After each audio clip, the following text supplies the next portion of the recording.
श्रोताओं नमस्कार।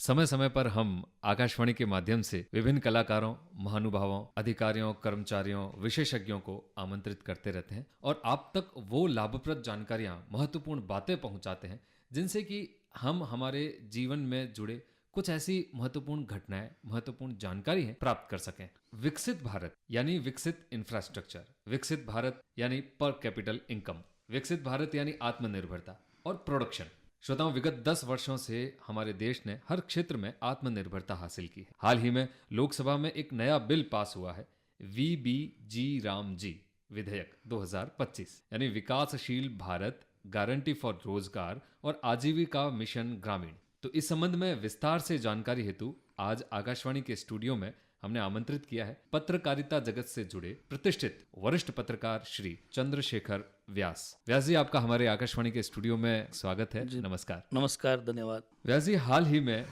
जो नया बिल पास हुआ है, सबसे पहले तो आपसे हम जानना चाहेंगे कि लोकसभा में इस नए बिल का पास होना क्या उद्देश्य रखता है इसका? ये तरुण जी, ये बिल लोकसभा के साथ अब राज्यसभा में भी पास हो गया है जी। तो निश्चित ही राष्ट्रपति जी की जो अपनी स्ट्रक्चर है उसके अनुसार उनके स्ट्रक्चर के बाद ये कानून बन जाएगा नया। और ये जैसा आपने बताया बहुत ही महत्वाकांक्षी योजना है भारत सरकार की, केंद्र सरकार की पिछले कई वर्षों से। ग्रामीण क्षेत्रों में जो हमारे यहाँ रोजगार की कमी थी और जो पिछड़ापन जो था लोगों में, उनको कैसे समाज की मुख्य धारा में लाया जाए, आर्थिक रूप से कैसे सबल बनाया जाए, उसमें इस योजना ने बहुत महत्वपूर्ण भूमिका निभाई है।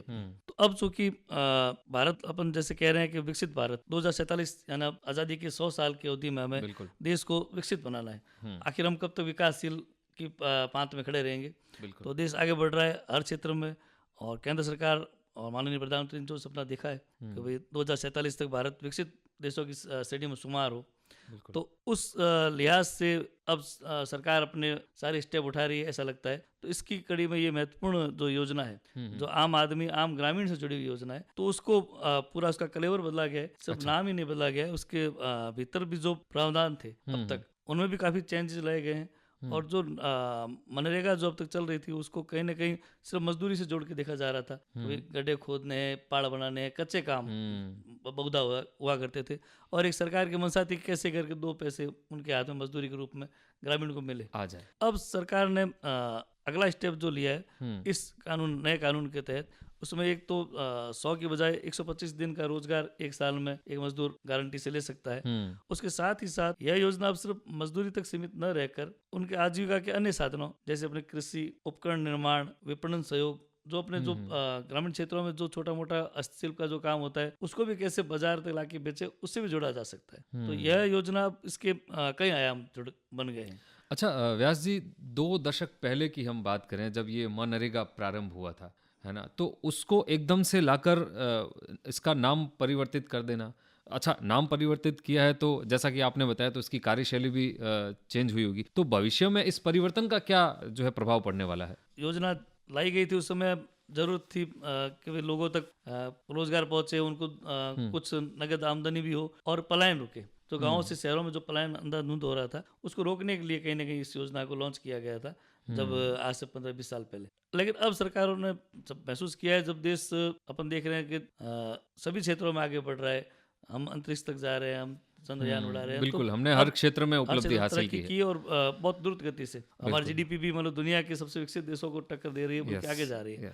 तो कहीं ना कहीं मतलब सरकार को ये महसूस हुआ है कि मनरेगा में जो काम एक सीमित दायरे तक बंद के रह गए थे उसको खोला जाए और ग्रामीण अर्थव्यवस्था को कैसे मजबूती दी जाए। ओवरऑल जो एक हमारे राष्ट्रपिता का भी सपना था ग्राम स्वराज का, कि भाई गांव का काम, गांव का रोजगार गांव के लोगों को मिले और गांव सबल हो। तो ये आत्मनिर्भर भारत के साथ साथ आत्मनिर्भर ग्रामीण भारत का भी एक सफर है जो शुरू होता है इससे। इसके जरिए उद्योग और हस्तशिल्प जो हमारे हर प्रत्येक गांव की पहचान है उसको भी कहीं ना कहीं ये सहायता करेगी योजना, ऐसा माना जा सकता है। अच्छा, इसमें मुख्य रूप से जो जिन बिंदुओं पर ध्यान दिया गया है तो वो कौन कौन से बिंदु है जिसमें फोकस किया है? रोजगार के दिवसों में बढ़ोतरी की गई है और एक जैसे नए काम जो लिए गए, तो जैसे अपने जल सुरक्षा एक बहुत बड़ा इश्यू है, पानी कैसे बचाया जाए, उसको संरक्षित किया जाए। जो पानी व्यथा बह जाता है और इतना अमृत तुल्य पानी, उसके निकट निर्माण हो गए, बांध निर्माण हो गए, उससे संबंधित कुछ काम है वो लिए जा सकेंगे। और जो ग्रामीण आधारभूत जो ढांचा है अपना अर्थव्यवस्था का, उसको कैसे संभाले, यहाँ तक इसमें सड़कें, पुल, सामुदायिक भवन निर्माण जैसे कार्य भी हो पाएंगे जो अब तक हम इससे वंचित थे। अब तक ये सिर्फ मजदूरी आधारित योजना ही रही थी। अच्छा। उसमें मजदूरी कर सकता था, शारीरिक श्रम कर सकता था। अब इसमें कौशल से जो निर्माण कार्य होते हैं उनको भी, स्किल्ड भी जो अपन कर सकते हैं। हाँ, स्किल्ड हाँ, तो उससे भी हो। और साथ ही साथ एग्रीकल्चर जो भारत की रीढ़ की हड्डी आज भी बनी हुई है, पशुपालन है, तो उनमें भी यह योजना अपना योगदान करेगी। और प्राकृतिक आपदाओं को लेकर जो हम अलग अलग देश, इतना विशाल देश है, अलग अलग तरह की प्राकृतिक आपदाएं आती है और वो किसानों को, पशुपालकों को, ग्रामीण क्षेत्रों को, गरीब वर्ग को, विशेष रूप से निम्न वर्ग को उनको बहुत आहत करती है उसको। बिल्कुल। और कहीं हम देखते हैं बाढ़ उत्पात मचाती है तो हमारे जैसलमेर जैसे क्षेत्रों में सूखा और अकाल, ये हालात बनते हैं। तो अब इनसे निपटने में भी ये नई जो योजना है उसमें बिंदुओं को शामिल सरकार ने किया है। लेकिन बहुत अच्छी आपने जानकारी दी। व्यास जी, एक बात हम आपसे जानना चाहेंगे कि आज से 50 वर्ष पूर्व का भारत और आज का भारत कितना परिवर्तन आया है, यदि हम विकसित भारत की नज़र से, इस नज़रिए से इसको देखें तो? आज आम आदमी के पास मोटरसाइकिल, बाइक ही नहीं बल्कि कार, छोटी कार भी सामान्य। तो देश आगे बढ़ा है। एक टेलीफोन होता था पूरे मोहल्ले में, उसके लिए महीनों की इंतजार करना पड़ता था, तो ये टेलीफोन लगता था। आज प्रत्येक व्यक्ति के पास मोबाइल है, मोबाइल आ गया, इंटरनेट युक्त मोबाइल है। बिल्कुल। बच्चे उससे पढ़ाई से लेकर मनोरंजन, युवा कोई भी काम अपना उसके माध्यम से कर पा रहे हैं। और हम आज जो सुविधा जैसलमेर में, वो न्यूयॉर्क शहर में बैठे, अमेरिका में जो व्यक्ति के पास है वो हम भी उसका उपभोग कर रहे हैं। मतलब दूर दराज तक, जहाँ तक आप बैठे हैं, अंतिम छोर तक। हाँ, कनेक्टिविटी का कोई इश्यू नहीं रह गया। बिल्कुल। तो आज जो व्यक्ति घर से निकलता है रोजगार के लिए, अब उनको लगता ही नहीं कि हम घर से बाहर हैं। पूरी दुनिया जैसे ग्लोबल विलेज बन गई है, वैसे भारत उसमें एकदम तेजी से कदम ताल मिलाते हुए और आगे बढ़ रहा है। तो आमूल परिवर्तन आ गया। हाँ, बिल्कुल। अच्छा, विकसित भारत का जो संकल्प लिया गया है, अभी हाल ही में संकल्प यात्राएं भी खूब सारी चली, सरकार के कई आयोजन प्रयोजन हुए, और अभी जैसा कि आपने बात की, खूब सारा परिवर्तन हो चुका है। और जो अंतिम छोर तक बैठा व्यक्ति है, वहाँ तक संचार का सबसे सस्ता सुलभ माध्यम, हर माध्यम वहाँ तक, हर बात वहाँ तक पहुँच रही है। इसीलिए ये संकल्प यात्रा भी शुरू की थी। तो विकसित भारत संकल्प 2047 और इस मनरेगा के बिल को हम यदि थोड़ा सा जोड़ें तो क्या फायदा भविष्य में होने वाला है, और अभी क्या इसमें फायदा हुआ? विकसित भारत 2047 तक अपने को 100 वर्ष आज़ादी के, मतलब एक बनाए गए कालखंड में हमें देश को विकसित बना देना है 2047। यह योजना उसी दृष्टिकोण को ध्यान में रख के ही परिवर्तित की गई है, ऐसा लगता है। तो इससे सरकार ने विशेष फोकस ग्रामीण अर्थव्यवस्था की मजबूती को दिया है कि पूरी अर्थव्यवस्था को कैसे मजबूत किया जाए। सिर्फ व्यक्ति को रोजगार देना ही मतलब पर्याप्त नहीं है, पूरा परिदृश्य कैसे बदल जाए, गांव कैसे, सड़कें गांव में कैसे पक्के, जो मूलभूत सुविधा है वहां से लेके, हाँ, और पूरा मतलब एक्स्ट्रा ऑर्डिनरी तक सारा जी। और जो पलायन जो होता है कहीं ना कहीं रोजगार के लिए शहरों में, तो शहर भी अपन देख रहे हैं ओवर क्राउडेड हो रहे हैं। तो भारत की आत्मा गाँव में निवास करती है। बिल्कुल, गांधी जी ने कहा था, हम भी मानते हैं जी। और 5 लाख से ज़्यादा गांव है अपने यहाँ पर। तो चुनिंदा 50 शहरों में ये भीड़ ना इकट्ठी हो और वहाँ पे उनको बड़े हालात, अपने गांव छोड़ के आने की जो पीड़ा है वो नहीं झेलनी पड़े। उन्हें अपने गांव में ही वो सभी कुछ चीज़ें मिले जो शहर के किस लिए आता है व्यक्ति, कमाने के लिए और अच्छे जीवन यापन के लिए, अपने बच्चों को बेहतर शिक्षा मिल सके, उपचार की सुविधा हो। तो ये विकसित भारत का सपना यही है कि प्रत्येक व्यक्ति, जैसे आपने बात की, अच्छी बात की, अंतिम छोर में बैठे व्यक्ति की, हम जैसलमेर में अंतिम छोर है, हमारे आगे सरहदी सीमा पर बैठे हैं हम। बिल्कुल। तो यहाँ तक जो बदलाव अपन महसूस कर रहे हैं, तो आप सोचिए वो दिल्ली से जो बदलाव की बयार शुरू हुई है वो जैसलमेर तक पहुँचनी शुरू हो गई है और पहुँच गई है लगभग। आज दूर दराज की जैसलमेर से भी 150-200 किलोमीटर दूर एंड बॉर्डर पर, तारबंदी पर हमारा जवान जो सीमा प्रहरी है वो अपने घर वालों से आसानी से बात कर पा रहा है मोबाइल के जरिए, वरना उनको वो 2-2 महीने में चिट्ठियों के इंतजार में उनका समय निकलता था। तो आज वो बड़े जी जान से देश की सेवा भी कर रहे हैं और परिवार से जुड़े हुए हैं। तो ये इतनी बड़ी कनेक्टिविटी होगी, संचार की क्रांति का जो लाभ मिला है, तो प्रत्येक व्यक्ति तक पहुंच गया है वो।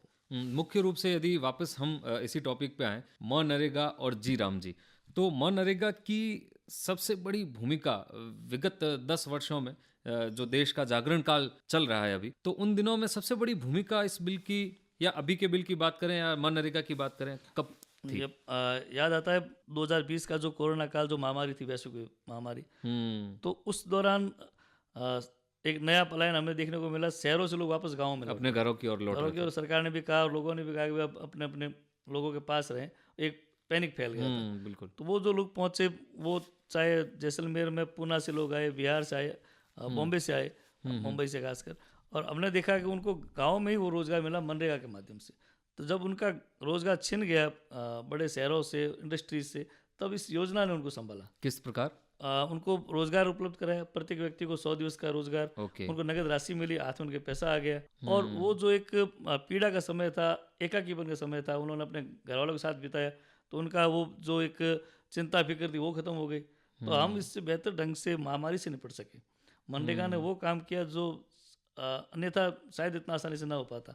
बड़ा मनोवैज्ञानिक सहारा मिला लोगों को, अपने लोगों के बीच में, परिवार के बीच में रह के रोजगार भी मिल रहा है, उनको 2 पैसे भी मिल गए, और इमोशनली जो सहारा एक दूसरे का बने वो लोग। तो ये योजना क्रांतिकारी उस समय साबित हुई थी अपने लिए। यह जी बहुत अच्छी बात आपने बताई और उस कोरोना काल को आपने याद दिलाया, लेकिन सबसे बड़ी भूमिका जो है मनरेगा ने। अच्छा, सिर्फ हम ये माने कि इसका नाम परिवर्तित हुआ है, या यदि हम रोजगार गारंटी की बात करें तो कार्यशैली कहीं ना कहीं तो वही रहेगी। अच्छा, उस समय की बात जब आपने की बहुत बड़ा फायदा हुआ, तो अब चूंकि इसमें आपने बताया कि 125 दिन शायद कर दिया गया है प्रति ग्रामीण परिवार के लिए, बिल्कुल। तो अब तो और ज़्यादा फायदा होने वाला है। बहुत ज़्यादा फायदा होने वाला है।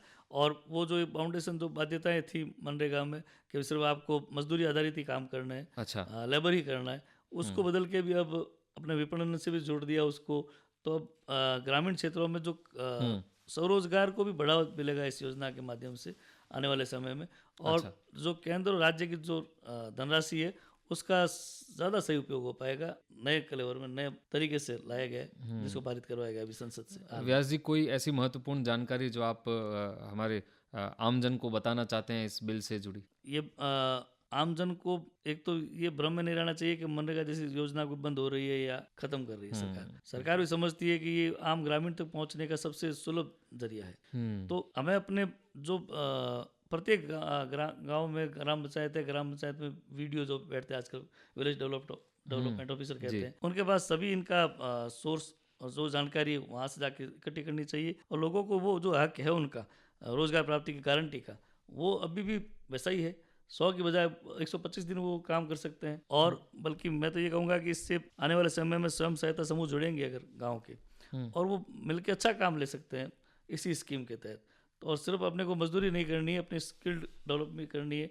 पढ़े लिखे लोग भी इससे जुड़ के इसका फायदा उठा सकेंगे। बिल्कुल। और थोड़ी सी जन जागरण की आवश्यकता है। सरकार अपने स्तर पर कर ही रही है, हम मीडिया के माध्यम से भी कर रहे हैं। मेरी तो गुजारिश है कि प्रत्येक पढ़ा लिखा व्यक्ति अपने गांव में ये मुहिम चलाए, और कम से कम 2-4 लोगों को हर व्यक्ति अगर समझाए तो ये बिल और इसकी खूबसूरती लोगों तक आसानी से पहुंच। बिल्कुल, आपने बताया कि सेमी स्किल्ड, स्किल्ड और इसमें हाई स्किल्ड के जो मैच्योर है युवा, उनके लिए भी ये बहुत बड़ी अच्छी योजना है, काम कर सकते हैं। साथ में सरकार अपने विभिन्न आयोजन, प्रयोजन और नीति निर्णयों के माध्यम से बदलाव लाने का परिवर्तित कर रही है। तो कहीं ना कहीं हमारा भी कुछ कर्तव्य बनता है, नागरिकों का कर्तव्य बनता है। चूंकि आप पत्रकारिता जगत से जुड़े हैं, वरिष्ठ पत्रकार हैं, तो आप क्या अपील करना चाहेंगे?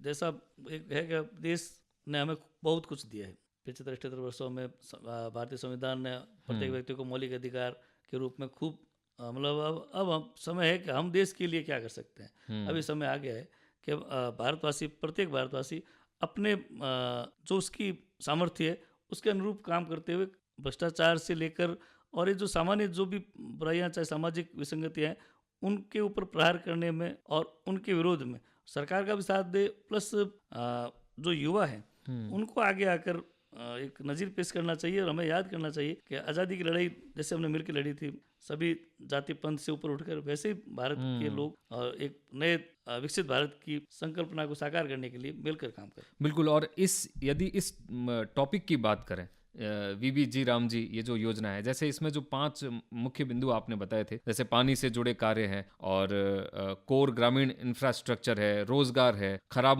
मौसम से निपटने, तो इसमें भी नागरिकों का हक बनता है। जैसे स्वच्छता बनाए रखें, जल का हम संरक्षण करें, तो इसमें भी कुछ नागरिकों का हक बनता है। जल संरक्षण खासकर जैसलमेर जैसे क्षेत्रों में, मरुस्थलीय क्षेत्रों में बहुत इंपॉर्टेंट चीज़ है।